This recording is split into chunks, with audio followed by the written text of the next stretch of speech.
तुमच्यावर कुटुंबाची जबाबदारी आहे, ती पूर्ण पार पाडा. परोपकाराची भावना ठेवून समाजाची म्हणजे जनता जनार्दनाची सेवा करा. स्वतः फसू नका, कुणालाही लुबाडण्याची बुद्धी ठेवू नका. उत्तम व्यवहार करून सचोटीने धनसंचय करा.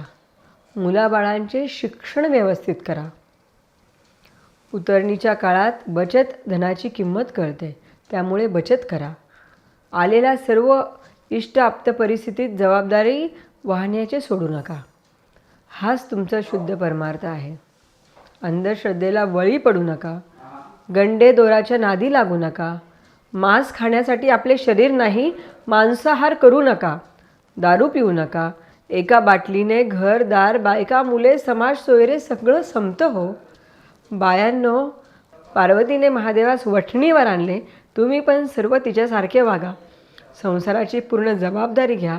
मुलाबाळांचे शिक्षण उत्तम कसे होईल याची काळजी घ्या. नेभटपणे सोडून देऊ नका. स्तनपानाची जशी गोडी लावता तशी हरिनामाची गोडी बाळाला लावा.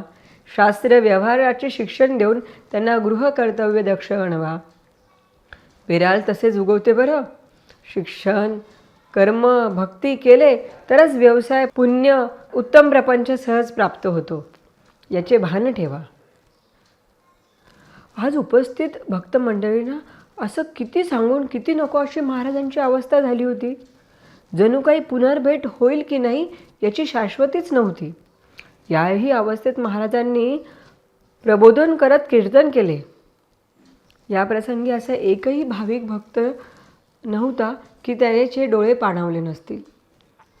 मृदुंग टाळ विना कधीच स्तब्ध झाले होते. अनुपम तेजाने तळपणाऱ्या महाराजांचे मुखकमलाचे सर्वच अवलोकन करीत होते. महाराज तळमळत होते.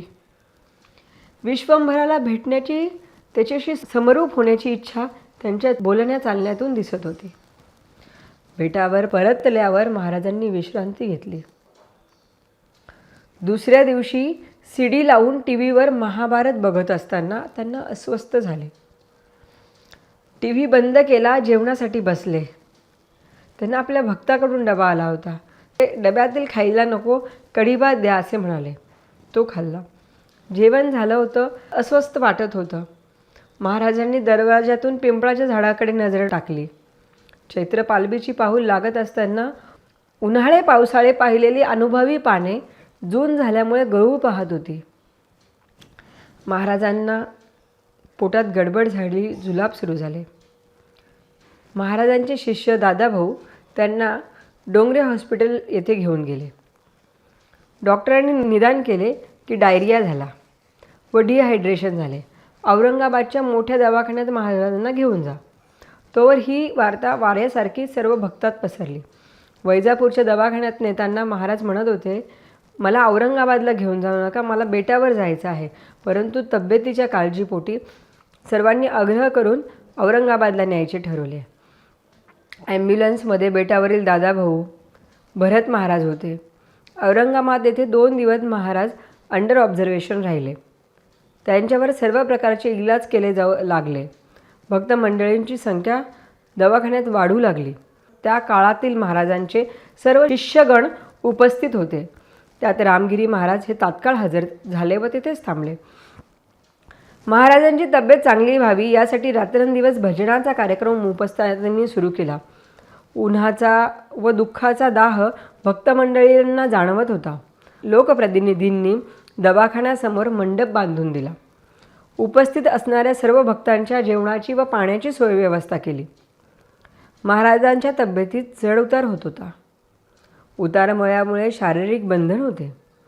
डॉक्टरांनी आपले सर्व प्रयत्न केले. 19 मार्चच्या सकाळपासून महाराजांची तब्येत खालावली होती. अंगावरची सूज वाढत होती. श्वास घेण्यात दम लागत होता.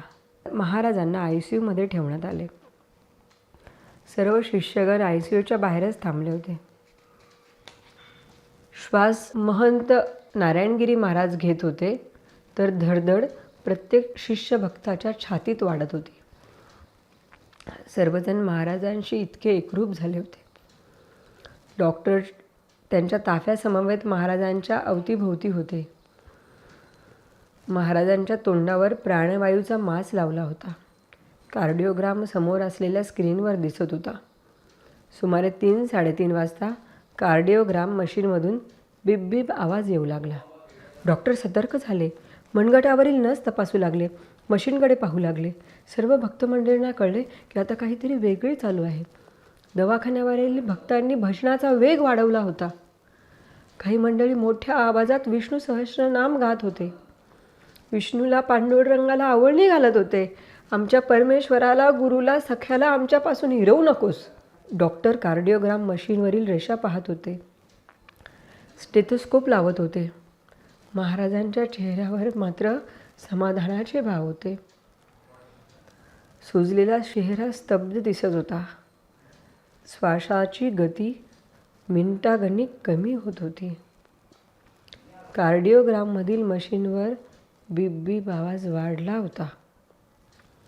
मशीनवर येणाऱ्या रेषांचे चढउतार एकदम वर जात होते, एकदम खाली येत होते. डॉक्टर डोळे विस्फरून मशीनकडे, महाराजांकडे असं वर खाली पाहत होते. हळूहळू श्वास कमी होत गेला. मशीनवर एक सरळ रेष डावीकडून उजवीकडे जात होती. पक्षीराज गरुडासारखी एका लयीने पंख न हलवता स्तब्ध उंच आकाशात ती रेष जात होती. सायंकाळी 4 वाजता गुरुवारी 19 मार्च 2009 रोजी नारायणगिरी महाराज अनंतात विलीन झाले. देवाचा परमभक्त देवतत्वात विलीन झाला होता. आपल्या घरातील वडीलधारा पुरुष जगातून निघून गेला आहे असे भाव सर्वांच्या मनात होते. महाराजांचे अंतिम दर्शन घेण्यासाठी दवाखान्यातच मोठ्या रांगा लागल्या. रात्री 8 वाजता औरंगाबादहून महाराजांचं पार्थिव घेऊन ॲम्ब्युलन्स बेटाकडे निघाली. सरला बेटावर रस्त्याने भक्तमंडळी भजन करीत महाराजांचे शेवटचे दर्शन घेण्यासाठी उभे होते. ॲम्ब्युलन्समध्ये अनेक भाविकांच्या गाड्यांचा ताफा होता. राजकारणी मंडळी होती, शिष्यगण होते. अनेक गाड्यांचा ताफा चालला होता.